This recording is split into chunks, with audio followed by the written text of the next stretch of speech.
Hey, welcome back and to the third series on bouncing back from setbacks.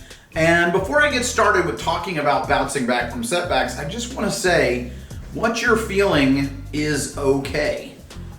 This is definitely a challenging situation and one that it's not going to be just the easiest thing to bounce back from. Yet the model on how to bounce back can definitely be helpful, and then we'll dig a little deeper as we get going. But again, what you're feeling is okay. So the basic model that I teach on bouncing back from setbacks centers around the egg and the ball. The egg and the ball is a great metaphor for understanding bouncing back from setbacks. So when I tell my students, there's no question you will experience setbacks in life. The question is, when you experience setbacks in life, will you experience them like the ball, or will you experience them like the egg? You see, the egg and the ball both hit the ground initially the same way. They compress. However, the egg uses that compression as a reason to quit, to give up.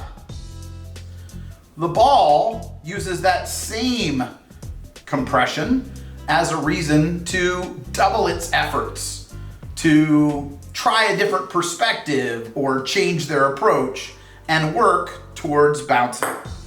I want to talk a little bit about how you bounce back.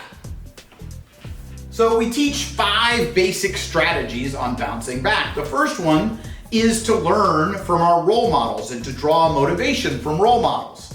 Some examples of role models might be famous people like Walt Disney. Did you know he was fired from his job on a newspaper because he was told he lacked creative imagination?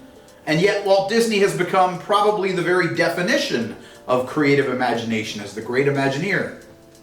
Today, we can look to role models like our first responders and our medical professionals who are finding ways to work really hard and grit through a challenging situations to help everyone and to grow in ways that are just really heroic.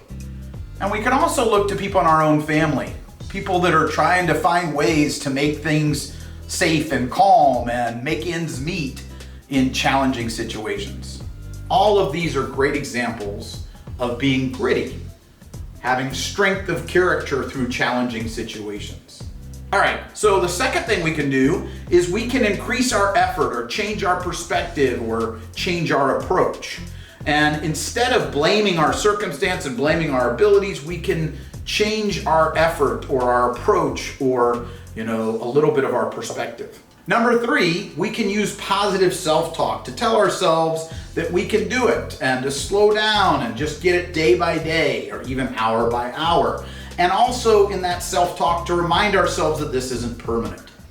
Another thing that we can do is as we make mistakes, we can learn from whatever those mistakes are and adjust.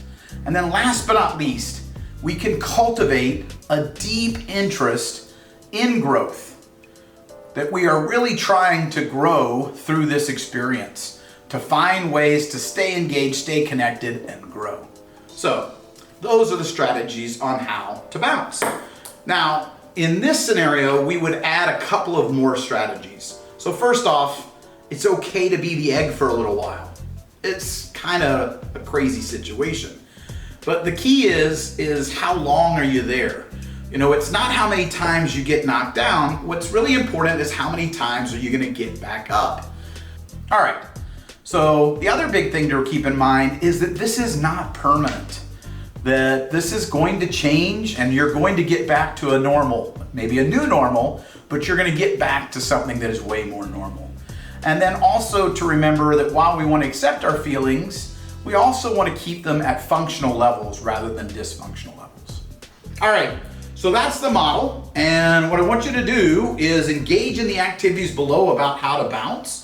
And I want you to make sure to do that because I know we've moved our videos from Vimeo to YouTube, so we don't have passwords anymore, but it's still really important that you do the activities because if you just click from video to video, it's really not going to make sense. There's too much connecting the dots in the worksheets. So please make sure you're engaging those worksheets and collaborating with others. Hopefully you're keeping your family involved as well. And I'll look forward to seeing you on the next video. But until then, gotta bounce.